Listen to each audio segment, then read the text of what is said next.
আপনারা অনেক প্রোফাইলে এবং কি অনেক আইডিতেই এরকম নিকনেম দেখতে পারেন। ফেসবুকে এরকম নামের সাইডে এরকম ডাকনাম এবং কি নিকনাম এটি কিন্তু অনেকটাই জনপ্রিয় এবং কি আমাদের যে আইডিটি রয়েছে আইডিটা কিন্তু অনেকটাই আকর্ষণীয় করে ফেলে। সো এটি আজকে আমি আপনাদেরকে শিখিয়ে দেব যে আপনাদের আইডিতে আপনারা কিভাবে এরকম নিকনেম এবং কি ডাকনাম আপনারা লাগাবেন।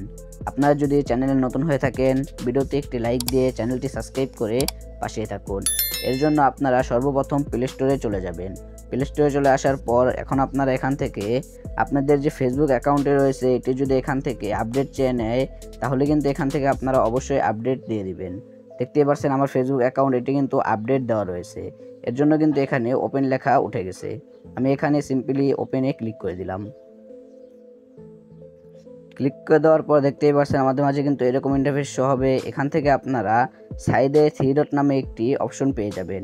এই 3 ডট অপশন এখানে আপনারা ক্লিক করে দিবেন।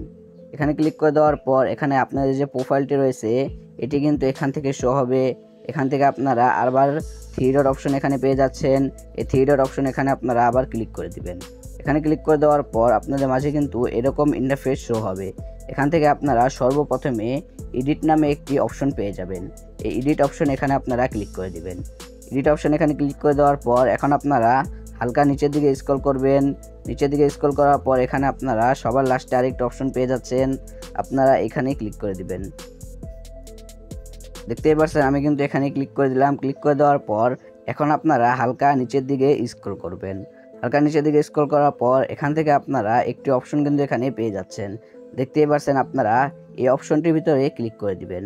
আমি অপশনটির ভিতরে ক্লিক করে দিলাম। ক্লিক করে দেওয়ার পর এখন সর্বপ্রথমে এখানে আপনারা ক্লিক করে এখানে এই যে সর্বপ্রথমে আপনারা নিকনেম পেয়ে যাবেন। এখান থেকে আপনারা নিকনেম এটি আপনারা সিলেক্ট করে নেবেন। দেখতে পাচ্ছেন আমি নিকনেম এখন এখান থেকে সিলেক্ট করে নিলাম। সিলেক্ট করে নেওয়ার পর এখন আমরা যে নামটি দেব সেই নামটি কিন্তু আমাদের এখানে দিতে হবে। মানে আমাদের নামের পাশে আমরা যে নিকনেমটি দেব সেটি কিন্তু এখানে দিতে হবে। সেখান থেকে আপনারা ইংরেজিতেও দিতে পারেন, বাংলাতেও কিন্তু দিতে পারেন। এখান থেকে আমি আমার নাম দিয়ে দিতেছি।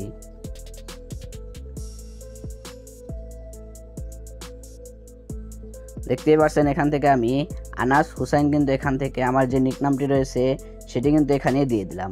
দিয়ে দেওয়ার পর এখন আপনারা নিচের দিকে আরেকটা অপশন পেয়ে যাবেন, এটি আপনারা এখান থেকে অন করে দিবেন। দেখতেই পাচ্ছেন এটি আমি এখান থেকে অন করে দিলাম। অন করে দেওয়ার পর এখন কিন্তু আপনাদের এখানে সেভ অপশন কিন্তু উঠে যাবে। দেখতেই পাচ্ছেন এখান থেকে এখন আপনারা সিম্পলি এই সেভ অপশন এখানে ক্লিক করে দিবেন। ক্লিক করে দেওয়ার পর এখন কিন্তু আপনাদের যে নিকনেমটি রয়েছে সেটি কিন্তু এখন অ্যাকাউন্টে কিন্তু অ্যাড হয়ে গেছে। এখন আমি যদি এখান থেকে ব্যাগে চলে আসি, ব্যাগে চলে আসার পর দেখতে পাচ্ছেন আমি প্রোফাইলে চলে আসলাম। প্রোফাইলে চলে আসার পর এখন যদি আমি এখান থেকে স্ক্রল করি তাহলে দেখতেই পাচ্ছেন আমাদের কিন্তু এখানে প্রোফাইলে আমাদের যে নিকনেমটি রয়েছে সেটি কিন্তু এখান থেকে অ্যাড কিন্তু হয়ে গেছে। এই নিকনেম এটি কিন্তু আপনারা বাংলাতেও দিতে পারেন, ইংরেজিতেও কিন্তু এখান থেকে আপনারা সেট করতে পারেন। তো এইভাবেই কিন্তু আপনারা খুব সহজেই আপনাদের ফেসবুক অ্যাকাউন্টে কিন্তু নিকনেম অ্যাড করতে পারবেন। চলো আজকের ভিডিওটা যদি ভালো লেগে থাকে ভিডিওতে একটি লাইক দিয়ে চ্যানেলটি সাবস্ক্রাইব করে পাশে থাকুন।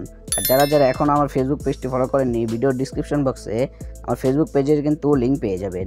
ওখান থেকে গিয়ে অবশ্যই আপনারা কিন্তু আমার ফেসবুক পেজটি কিন্তু ফলো করে দিয়ে আসবেন। দেখা হচ্ছে একটা নতুন ভিডিওতে। ততক্ষণ সবাই সুস্থ থাকবেন, ভালো থাকবেন। আল্লাহ হাফেজ।